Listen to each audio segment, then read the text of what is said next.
Dans le Québec des années 60, des révolutions s'organisent. Parmi les changements majeurs qui auront des répercussions pendant les 5 décennies à venir, la désinstitutionnalisation, un mouvement, une tendance, une décision, celle de vider progressivement les hôpitaux psychiatriques dans la foulée de la Commission Bédard en 1962. Pour des raisons économiques, humanitaires et sociales, parce qu'il y a eu de l'abus et qu'il fallait que ça change. Pour un tas de bonnes raisons, on a ainsi renvoyé des milliers de personnes chez elles ou chez un proche. Mais les rues aussi se sont remplies. Monsieur? Êtes-vous correct? Oui?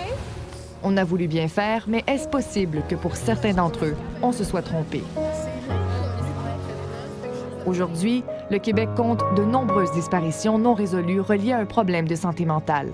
Parmi elles, des victimes de la désinstitutionnalisation. Des victimes directes et indirectes.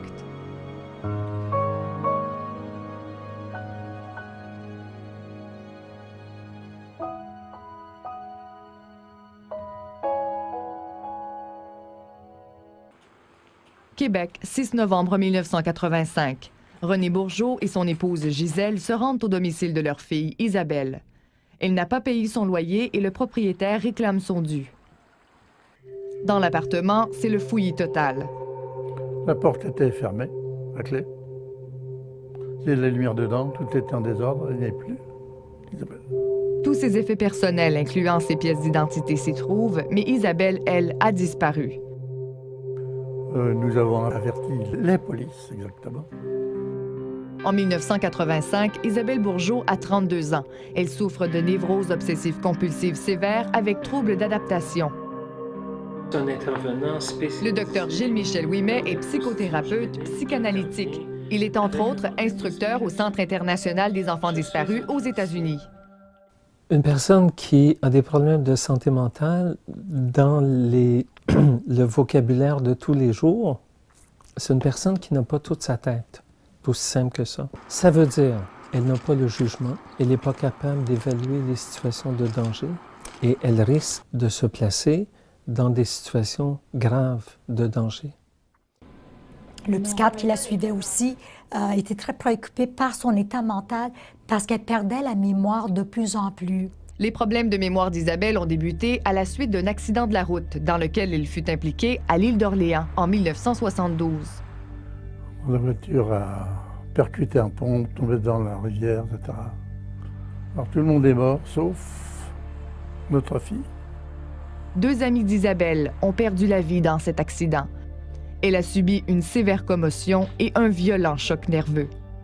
Et elle s'est toujours demandé pourquoi elle a survécu. Et cet accident l'a laissé avec de séquelles psychologiques vraiment, vraiment importantes. Mais au cerveau, c'était manifestement atteint.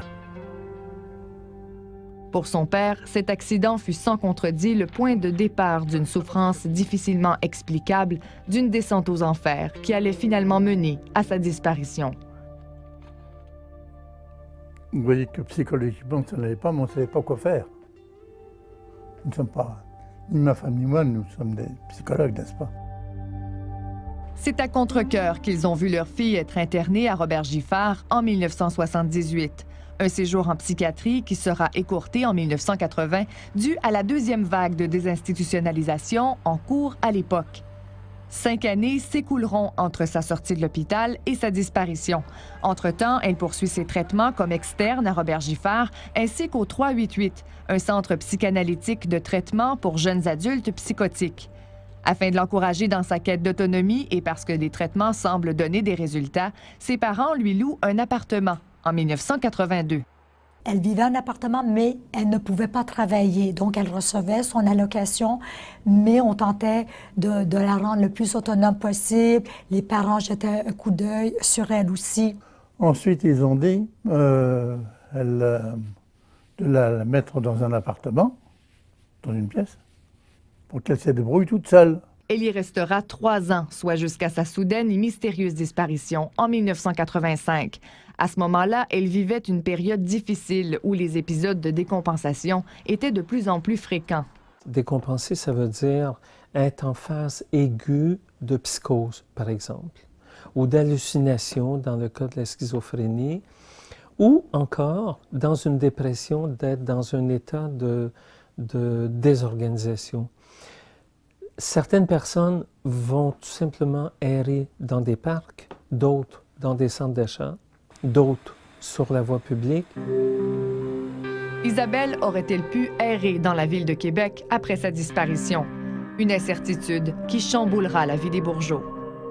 Pendant tout le reste de leur vie active, ils chercheront leur fille et se battront pour faire reconnaître que malgré ses 32 ans, elle est dans une situation de vulnérabilité et donc en danger. Elle a dit exactement, je sais où votre fille se trouve, mais je ne vous le dirai pas.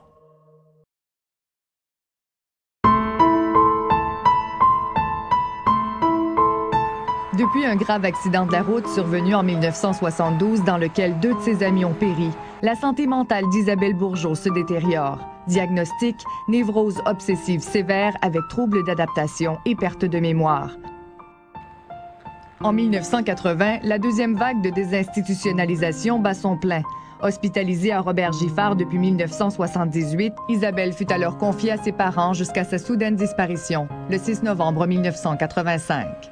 Lorsque les parents sont venus nous voir, c'était de les appuyer dans leur démarche, et donc de rentrer en contact avec les divers hôpitaux psychiatriques, diverses cliniques, les centres d'hébergement, tous ceux qui viennent en aide aux sans-abri. La famille a vraiment travaillé très fort aussi. Oui, alors Isabelle, voyez, petit dossier. C'est ça, ça et ça. Ces 2 imposants documents renferment 27 années de démarches et d'enquêtes. Les Bourgeault ont tout conservé de la disparition d'Isabelle, une disparition très médiatisée dans la région de Québec. Et à chaque fois qu'elle faisait l'objet d'un reportage, on recevait 13, 14 signalements. Pour les aider à valider les informations générées par cette médiatisation, les parents d'Isabelle ont engagé 2 détectives privés au début des années 90. Michel Corneau se souvient avoir fait quelques vérifications à la demande des parents. Elle avait été vue à 2 endroits différents, soit Saint-Jérôme et Montréal. Et c'est pour ça a été le but de notre mandat, d'aller vérifier sur place si on pouvait recueillir des informations pouvant nous aider à localiser Isabelle. Les gens appelaient pour dire « oui, je l'ai vue dans tel secteur », mais après ça, on ne pouvait pas faire le lien, là. Il n'y a eu aucune information positive dans le dossier lorsqu'on a fait ces vérifications-là. La mère d'Isabelle a aussi reçu un appel anonyme très inquiétant.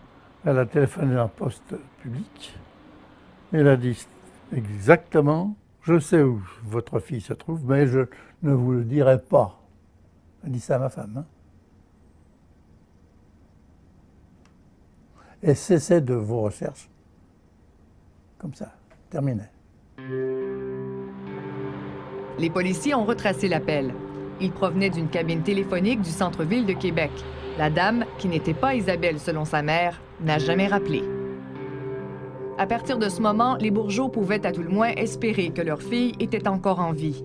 Un espoir qui s'est confirmé en 1991 avec le témoignage de Pierrette Hamel, une responsable des services sociaux d'un centre d'entraide.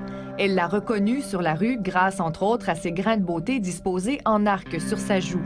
Elle était dans un piètre état, selon elle, et semblait agir comme un enfant. Elle ne l'a pas signalé aux policiers, croyant qu'elle avait déjà été retrouvée. Comme Isabelle aurait été âgée de 38 ans, il était pratiquement impossible pour la famille et les détectives de faire des vérifications plus poussées, entre autres auprès des hôpitaux et des centres pour femmes en difficulté. Ils sont à votre disposition, parce qu'il s'agissait d'une personne majeure, n'est-ce pas? Soi-disant en possession de ses moyens. Isabelle est majeure. Elle est donc protégée par la loi d'accès à l'information et à la protection des renseignements personnels. Ses parents iront donc jusqu'en cour supérieure pour faire reconnaître qu'elle est peut-être vivante, mais malade et qu'elle a besoin de soins et de soutien psychologique. Ils se sont battus, comme plusieurs autres familles aussi, de chercher une garde par intérim qui leur donnerait la chance, s'il y avait un signalement important, qu'on puisse aller valider ces informations et ouvrir le dossier si vous voulez. Ils sont devenus les représentants légaux de leur fille et ont obtenu le droit d'avoir accès aux renseignements indispensables pour tenter de la retrouver et prendre les dispositions nécessaires pour prendre soin d'elle, le cas échéant. Les parents sont toujours les parents. Point. Peu importe l'âge. On est toujours responsable de ça, tout le temps.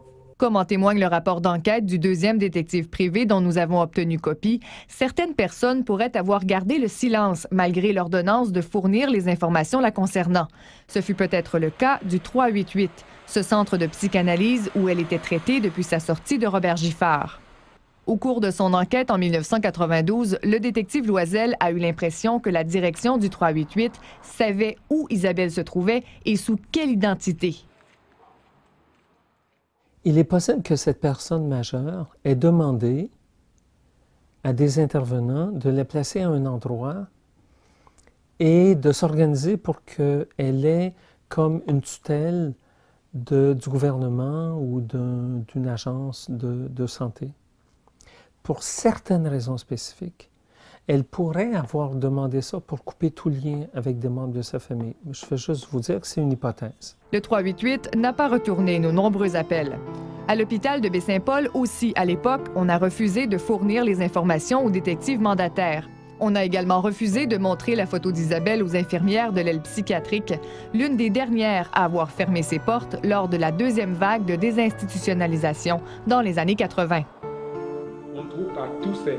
Henri Dorville est professeur à l'UQAM. Il a entre autres supervisé la rédaction de ce rapport sur les 35 ans de désinstitutionnalisation au Québec. Selon lui, le Québec a pris la bonne décision en misant sur la réinsertion sociale et sur la réduction des hospitalisations en milieu psychiatrique. Il admet cependant que dans les années 80, la communauté n'était pas encore très bien outillée pour accueillir et guider les patients. C'est ce qui a manqué. Le patient psychiatrique est sorti tout seul, il était en communauté et il n'avait aucun soutien, il n'y avait aucune aide.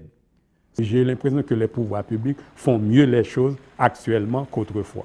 Et là, on se rend compte que tous ces gens qu'on a sortis des hôpitaux, ils sont où en ce moment? Ce sont nos itinérants. Isabelle Bourgeault incarne-t-elle le côté sombre de la désinstitutionnalisation? Les seules pistes de réponse que nous avons encore aujourd'hui sont les conclusions du détective Loisel qui datent de 1992. Isabelle ne sait pas qui elle est. Elle n'a pas pu obtenir par elle-même les documents requis pour entrer à nouveau dans le système de santé ou le système d'assistance du gouvernement.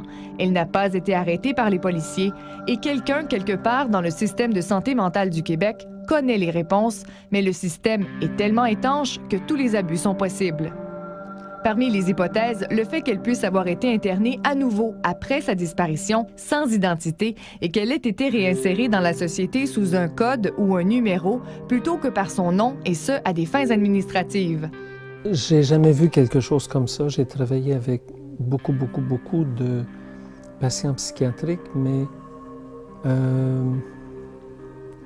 il faut dire que la bureaucratie psychiatrique, parfois, peut conduire, je dis bien peut, conduire à des aberrations. La question que s'est posée le détective Loisel en 1992 dans son rapport est encore aujourd'hui d'un très grand intérêt. Serait-ce là la raison de la disparition d'Isabelle dans les fichiers gouvernementaux? La famille maintient toujours qu'Isabelle serait en vie quelque part, mais qu'elle ne connaîtrait plus son identité aujourd'hui. Aujourd'hui, Monsieur et Madame Bourgeault vivent dans ce centre pour personnes âgées dans l'ouest de Montréal. Monsieur est semi-autonome, sa mémoire est très impressionnante. À 90 ans, il attend avec impatience des nouvelles de sa fille. À chaque fois que la sonnerie du téléphone retentit dans la pièce, il s'accroche à l'espoir qu'on mettra un terme à 27 années d'angoisse et d'incertitude. Il me brise le cœur. À chaque fois que je l'appelle, la première chose qu'il me demande, c'est « Vous avez des nouvelles d'Isabelle? » Et je dois lui dire non, mais qu'on veut lui donner l'opportunité de parler d'Isabelle. On ne cesse pas d'en parler, ensemble, tous les deux. C'est aussi exprès pour que ma femme tienne psychologiquement. C'est important, capital. Ce qu'ils craignent le plus maintenant, c'est peut-être mourir sans jamais savoir. Si vous détenez des informations sur la disparition d'Isabelle Bourgeault, veuillez s'il vous plaît les transmettre de façon anonyme et confidentielle à Enfants Retour Québec au 1-888-692-4673. On fait des enfants. C'est pour les avoir. Pour voir le plaisir de vivre avec. Ensemble, en famille, comme on était. En voyage, en camping, etc.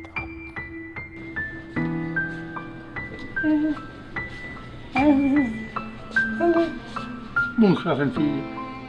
Blonde. 3 fois par jour, M. Bourgeault parcourt les longs corridors. Il va à la rencontre de son épouse qui l'escorte tendrement jusqu'à la salle à manger pour le repas. À la simple évocation du prénom Isabelle, on peut voir à travers les yeux de cette mère qu'elle reprend momentanément contact avec la réalité, comme si elle n'attendait que de savoir ce qui est arrivé à sa fille pour se laisser partir, pour être enfin libérée.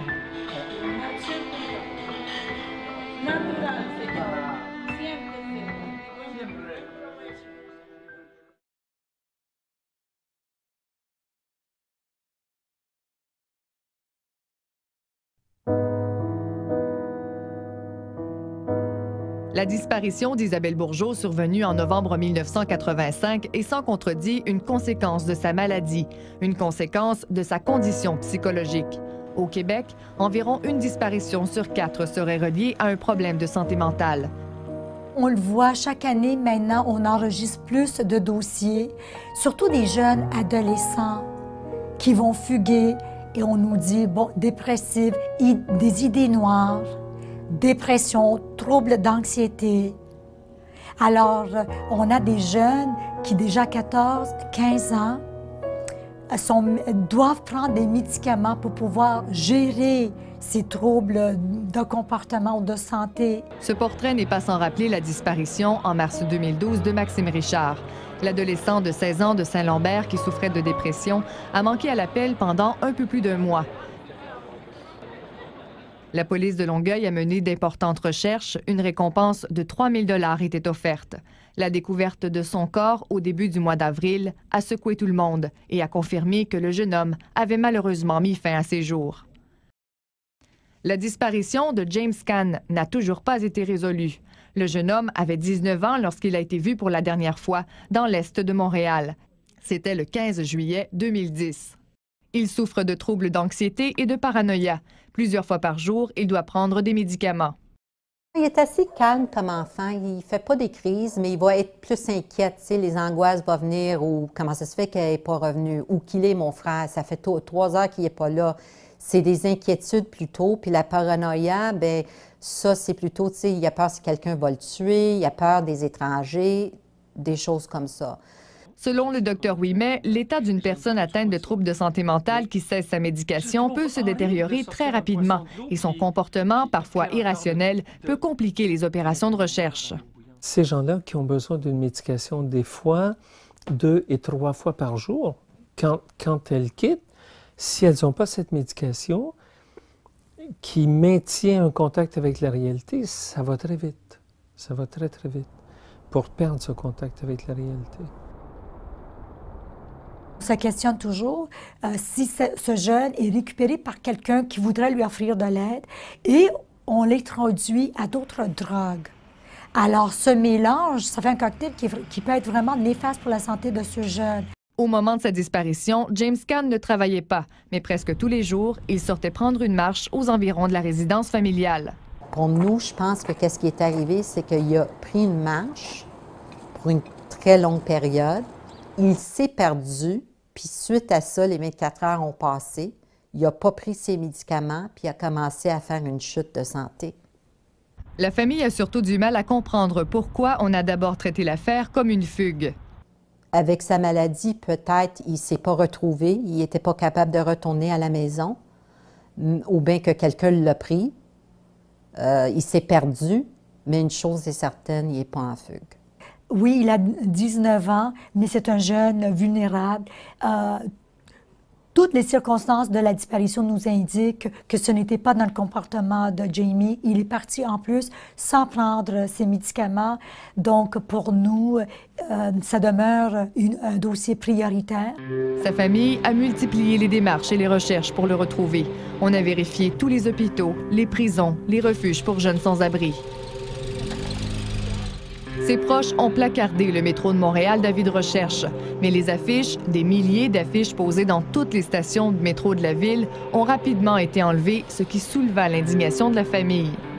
On trouvait ça quand même assez ridicule qu'ils aillent ôter les photos. Écoute, ils mettent des annonces de n'importe quoi, puis ils ne peuvent pas garder une photo d'un enfant.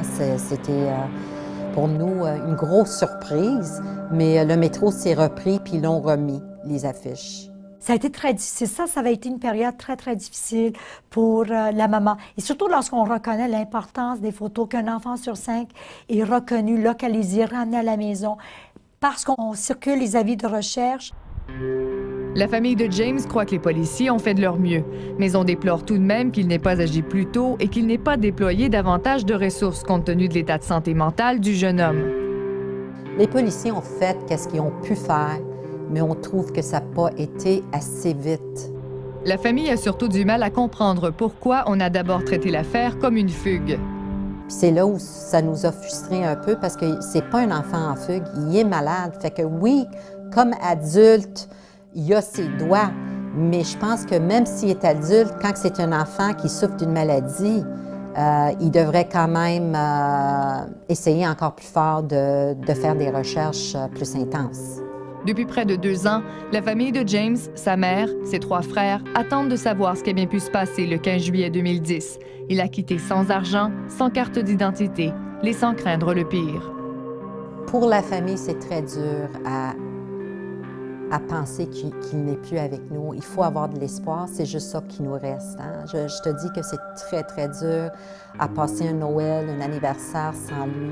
Puis qu'est-ce que ça peut faire à ma sœur? Écoute, elle est découragée complètement. Si vous détenez des informations sur la disparition de James Cann, vous êtes prié de les transmettre à Enfants Retour Québec ou à Infocrime Montréal. Jamie, we're never gonna stop looking for you. We love you. Mommy's waiting for you. And we're gonna keep looking for you. James Cann et Isabelle Bourgeault ne sont pas seuls. De nombreux autres jeunes souffrant de problèmes de santé mentale sont disparus dans de telles circonstances en ne laissant aucune trace, et ce, un peu partout à travers le Québec.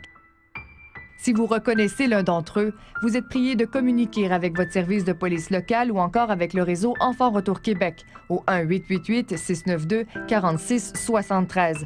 Non seulement ces jeunes ont besoin de soins, mais leurs familles sont à leur recherche.